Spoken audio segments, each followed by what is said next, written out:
So look, if you want to grow your wealth, your income, and increase the amount of time off, then these are the shortcuts that can help. Welcome to the Wealth Creation Podcast. Hi, it's Dan and welcome to podcast 312. So in this one, I just want to play with your mind a little bit and I just want to run past a concept for you. And if you can get beyond the original thoughts that you're having when I talk about this concept and get onto the rest of the podcast, then you'll do very well. If you can't do that, that's okay too, but you'll just end up being angry about it without actually understanding the lesson that's inherent in the podcast. So, the podcast is called Why Shareholders Are the Equivalent of Workers in Public Companies. Now, that's probably going to offend some people, and that's okay. Bear with me and let me explain so that you understand. And for those that are like, interesting, still bear with me so I can explain it for you. So what do I mean? So first of all, for those people getting really angry, how possibly can shareholders, greedy, fat shareholders, greedy shareholders, fat cats, you hear all these words used mostly by the Sun newspaper and the red tops as we call them, and missing this massive major point. And the kind of thought process of this came from the fact that McDonald's workers are going on strike because they're demanding £15 an hour, and they think that that's an acceptable wage. And yet, actually, when you look at how many hours that they get paid and then multiply it by the £15 that they are requesting, you kind of realise that McDonald's are probably going to lose about £600 million a year. And I was having a conversation with somebody about this, and they said, well, that's good, isn't it? Because McDonald's is rubbish. But it's like, well, that's up to the people eating McDonald's. It's not down to you to say, well, that's good. And also the 120,000 people who work at McDonald's who are now jobless, how's that help them in any way, shape or form? Whilst £10 an hour might not be the ideal wage, it's a wage, right? It's better than job seekers allowance, I imagine. And it's this kind of concept, I can never get my head around it, but there's two types of people on this planet. There's very socialist people, and then there's capitalists. Now, I fall into the capitalist pond, if you like. I believe that the more value I bring, the more I get paid. And if I don't bring any value, so McDonald's workers, how much value do they actually bring? Well, they're flipping burgers and, putting the food together and serving drinks. It's not that much value. Can we get a robot to do that in the next 10 years? Yes. Is that what's actually going to happen? Probably. Taxi drivers. Well, driving's a skill. Yeah, it is. And is it a skill that loads of people have? Absolutely. So where's the value? The only value in skills that people haven't got. So, if you're a heart surgeon and you're the only one that can do a particular type of operation, you're going to be in very high demand and paid a lot of money. But if 1 million people could do that heart operation, you're not going to be paid anything. It doesn't matter what the actual task is, for example. We complain about football players and basketball players earning millions of pounds for kicking a ball around. But can anybody else actually do that at the level that they can? And is it something that's revered in our society? Well, yes, and that's why they're paid that much money. So what about shareholders? How can you say that a shareholder in McDonald's is the equivalent of a worker in McDonald's? I mean, a worker, they get up on a morning, they go to work, they have to deal with crappy customers, dealing with crappy food, they have to serve it, they work long hours, but they only get £10 an hour. And it's because the difference here is that the workers in McDonald's, they're giving up their time. Okay? So they're exchanging their time for money. And this is the key to financial success, is that when you become a shareholder, you're not giving up your time in exchange for money. You're giving up money in exchange for money. And so this is the bit that people can't grasp. Yeah, but it's disgusting. How can someone with £100,000 they don't make that much, by the way, on £100,000. I think the dividends on McDonald's is like 3%. So they're going to make £3,000 a year for not doing any work. Well, that's disgusting. How can that be? Well, how much work do you think that person has had to do in their lifetime to get that 100 grand to put into McDonald's? There's a little concept which I like, by the way. I don't really eat McDonald's anymore, fasting and really looking after health and, well, supposedly. If you'd seen how much chocolate I ate last night, you wouldn't agree with that. But anyway, it was in my fasting window. It's fine. But there's a concept around, if you can only or consume foods that your money has paid for. So, for example, if you want 100 grand, let's rephrase that. Let's say you put £1,000 into McDonald's and it generates 3% return, so that's £30.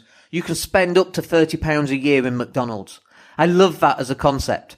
So, if you want to buy a new car, let's say a Tesla, you can only buy that car from the profits from your dividends of Tesla. I love that as a concept. And if we could carry on with that as a concept and start investing from the age of 20 all the way through and start saving 10, 20% of your income into stocks and shares where it pays you residual income every year, that would, there would be so many less people in financial difficulty right now.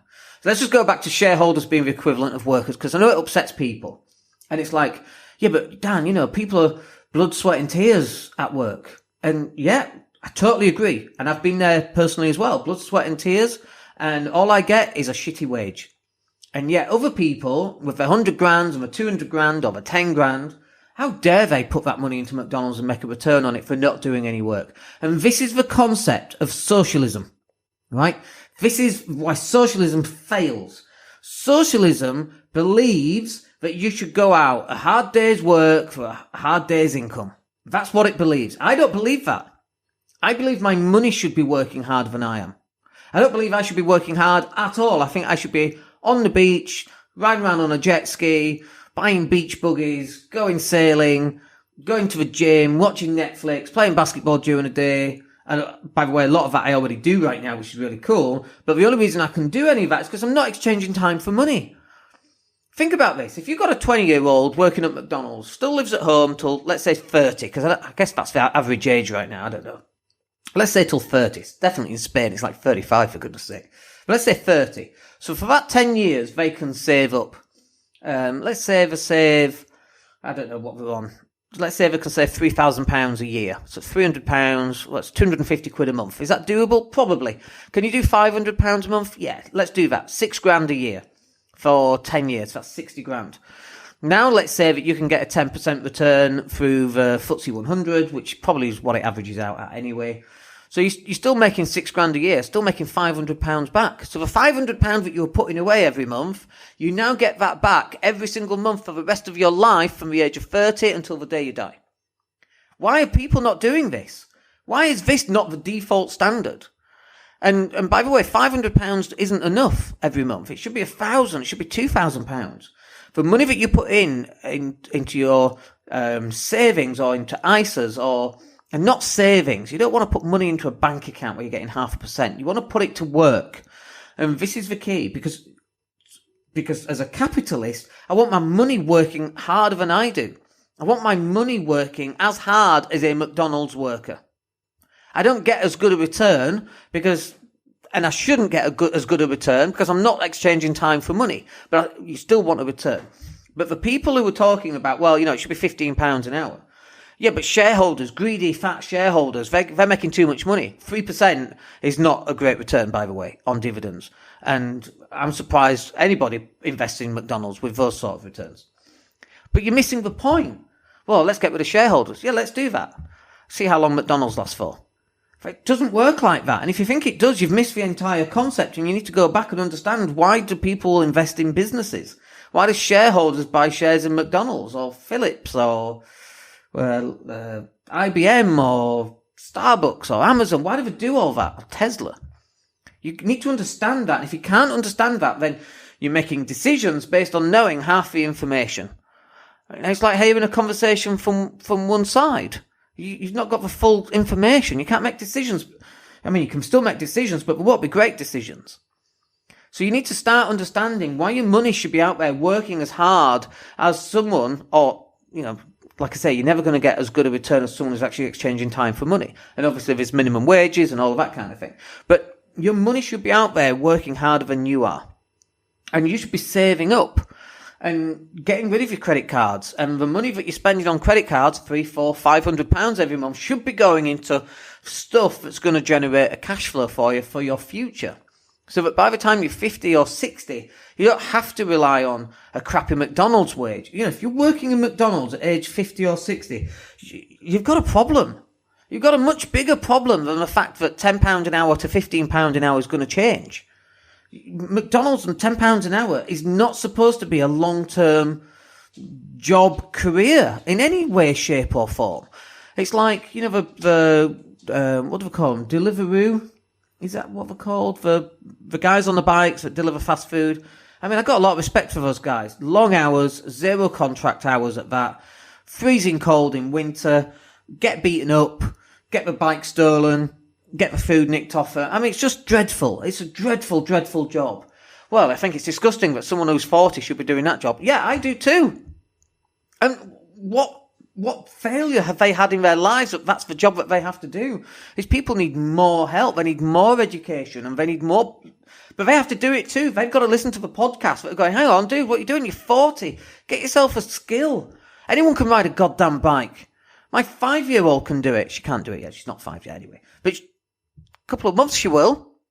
Anyone can ride a goddamn bike. Where's the skill? That's not meant to be a long-term career choice. And that's why you're not doing £10, why you're only doing £10 an hour. If that, by the way, if you're on 0 contract hours, I reckon you're on £4 or £5 an hour for whether they're put together. Maybe that's my lack of understanding 0 contract hours, but it's just bizarre. So, this is where we're at. It's 2019 going into 2020. The education system has to change, but the people have to be willing to listen.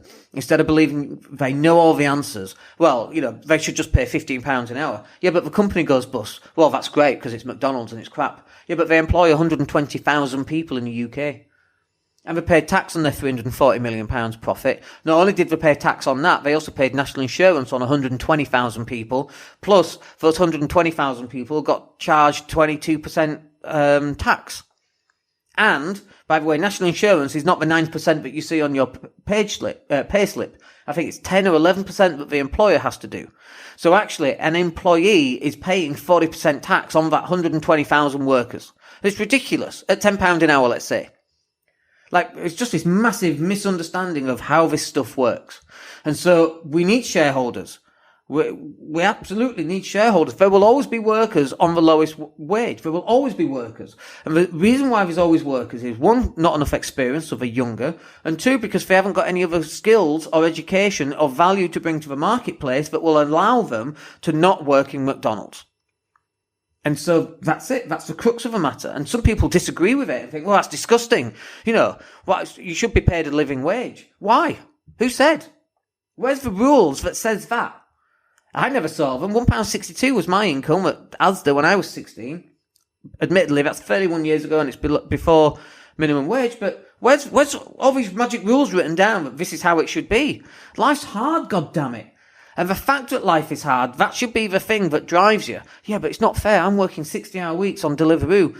Get a different goddamn job. Well, that's not easy to do because I've not got any skills. Exactly. Get yourself skilled up. Add more value to the marketplace. There are lots of things that you could do. For podcasts, for YouTube videos. I learned to fast, okay?